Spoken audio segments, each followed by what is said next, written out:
Okay, as we say in the last video, what's happening is that the Lutheran Church, Morris officer had now come to Liberia, had now started to do the work. He, of course, it was not him alone. He and one Henry Hagar was working together, and then the Kinu man, one lady whose name I can't remember. I'm trying to trace it out, and then an interpreter. So they all were on a canoe that went upstream the St. Paul River to the place where we call Marisburg. And then, as we said, they started this place, they started this work.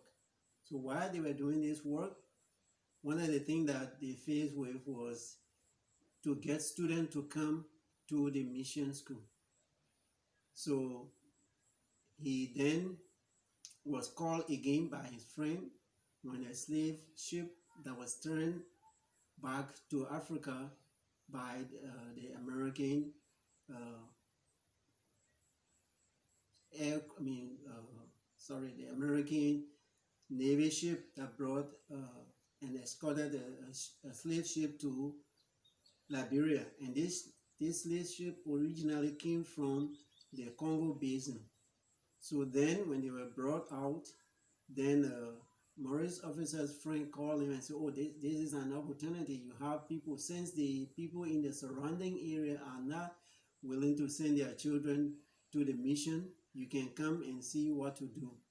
So Morris officer went to Monrovia and then got 40 children or 40 young persons from the ship, 20 boys and 20 girls, and brought them to the mission and then established the mission with them. Then it was at this point, now people in the surrounding began to bring in their children, but the children from the community was brought in based on what they call indenture, and that is a system where the school will go into the community, hire student and pay for their time, that for the time they will spend on the mission with them. And that payment was done to the parents of these people. And after the term is over, the student will go back and then again the mission will follow them. That is what Joe Wu in his book God Impatient talk about. So now the mission was built, and then later on they crossed on the other side from Marisburg to Harrisburg.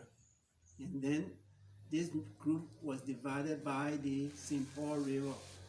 So then they started this mission there, and at the site of the first place, Morris officer and the group began, after they had built the dormitories and chapel and all these things, they opened an agricultural farm. They had a lot of things planted there.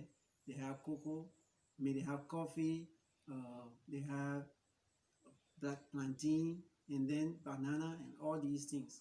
So after that, when they established this school, they then went on to have a rice mill and or coffee mill that was used to uh, hawks the coffee so that it will be for the market.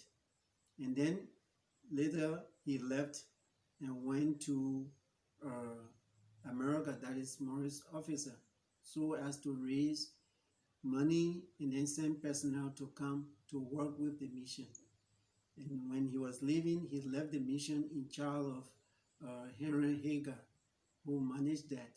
But then, because of the tropical sicknesses that killed a lot of people, or specifically missionaries, then of course the mission came to a little slowdown. In fact, the mission came to a close, and that went on until in 1874 when David D came in. And David D, when he came in, Bishop in his book, God, Miracle of God's Grace, referred to David D as their the man of the year. And then when David Day came, what he did was he reopened the mission. He went out into the villages to collect the former students and brought them back. So now they have, as we said, they had the mission. So they had a school on the other side of the river, and the boys were at the old site, Marysburg. So Harrisburg is where they had the schools. And then that was the side where the girls live and the boys live on the other side of the river. And as they were there, the work began to go on. So David D came in. As I said, he reopened the mission, have everything going on. So they have the MV Day School, which was the day of the school for the girls. And then, of course, that school was going on. And then they also built a ship, or kind of a little boat that could transport people between um, Nuremberg and Monrovia, so as to help raise funding to support the mission. He also support other people. He went to places where he could get the people to start to do some work for themselves. So at that time, self-propagation the church had been propagated, and then self-propagation. Then it was self-support was beginning. Therefore, the church was moving gradually until after that point, we find out that students were, they had the first vocational training in Liberia. That's why sometimes I wonder what had happened to the idea of that. So to us Lutheran, we should be thinking about that. What have become of those things? We open school, we open school that were teaching technical training. We have in that they have missionary, they have printing, they had shoemaking, and of course agriculture was a base. All of these things went on. Even the nursing school was open at MV Day School, which now was transferred, we'll talk about it later, was transferred to Lofa, then later to Phoebe, where it is now known as Phoebe. And of course, at the time at the Nuremberg station, this school was still referred to as Phoebe. And most of us Liberian or Liberian Lutheran know that day, according to the story, when the school was being closed, the nursing school, the legislature of Liberia was recessed so as to go and see what was happening. Now the question comes, what is the status of our nursing school today? Is it accepted by the government as it was at that time? If it is not, what are we doing about it? Of course, I know as of present there are things in the pipeline that's going to go, but for us students or for us members of the Lutheran Church, I want us to look at this history, because the serious we take this history, it will help us to forge ahead. Okay, so in the Nuremberg area, then there was a program designed known as the Forward Movement. The Forward Movement was to leave from the Nuremberg station to come outside, and there was an independent mission station called Wodi, and another one called Koloja. These were outside of the Lutheran mission, but later on they were annexed to the Lutheran mission, and that was being guided by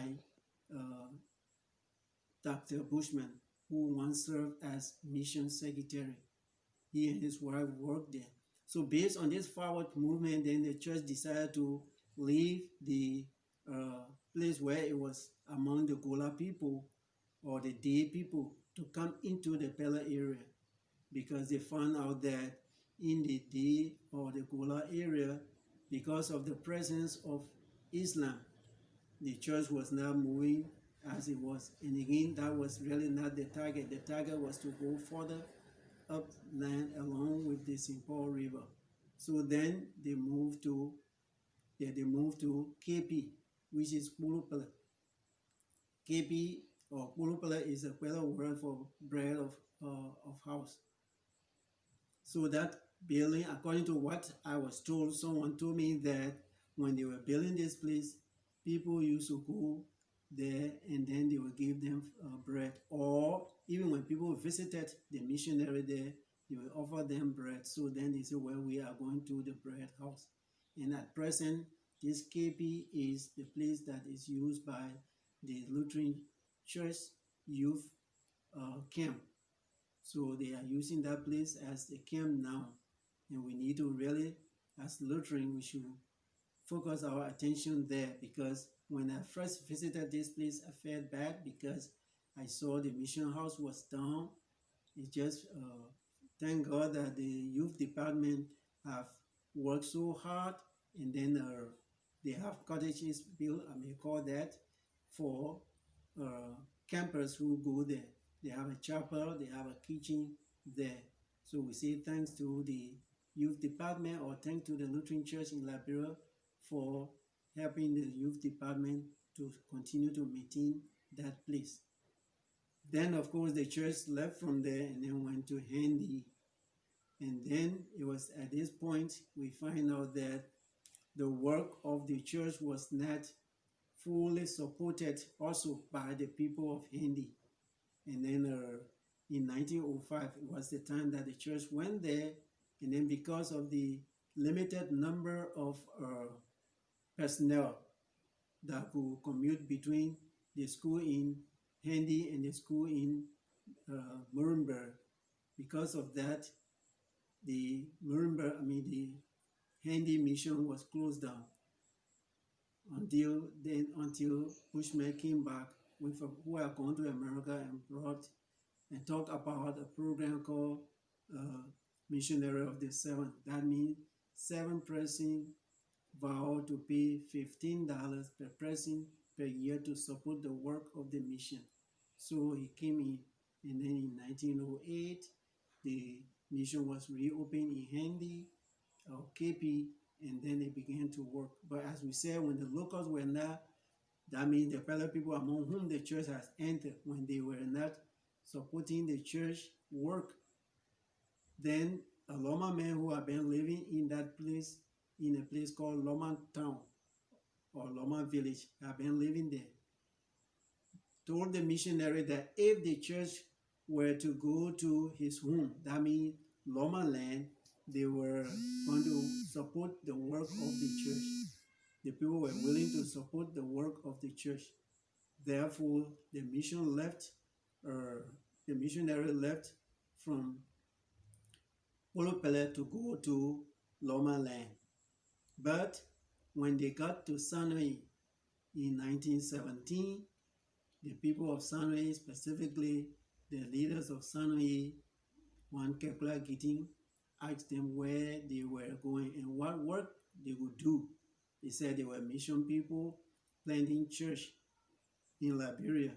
And he told them, well, if this is a good work that you are going to do, I ask that you stay here and establish it before. That's how come the Lutheran Church was established in Sanoi. And then when the Lutheran Church was established in Sanoi, several things happened, several changes took place. The growth of the membership grew very, very fast. You will compare that the church had lived the mission had lived in Liberia from 1860 to 1917. But in the year 1917, when the church began to spread, we found out that there were more members of the church as compared to the past years.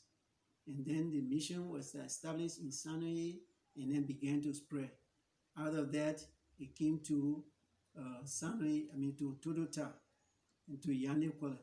And then we found out that several work was being done. So in Sanoi, in Yanekwala, the literacy program was established. That was its home. But right now, as we talk about it, the place where that mission was built is where the government school is built right now. So we have, I don't know how many acres of land we have there if we have a land equal to an acre. So then that was the beginning of another work of the church, the uh, literacy center, the Kwela Literacy Center. Of course, we'll talk about that when we go to the institution of the church.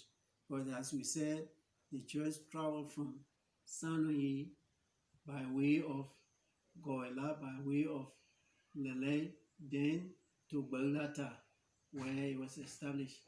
And then later on, in fact, in Berlata, there was a road built for the missionary car to reach there by hand. And then, as of now, you will see the bell that was carried there by the missionary. The bell to ring for people to come to church. Right now, the bell is still in Berlata. Then the school that is in Turuta, the senior high school, the parish school now in Turuta was established in Berlata. Then later on, it was moved to Turuta, right on the main highway, on the Lutheran compound. And right now, that school has grown up to a high school. And then after that, the literacy center was removed, was transferred to Turuta.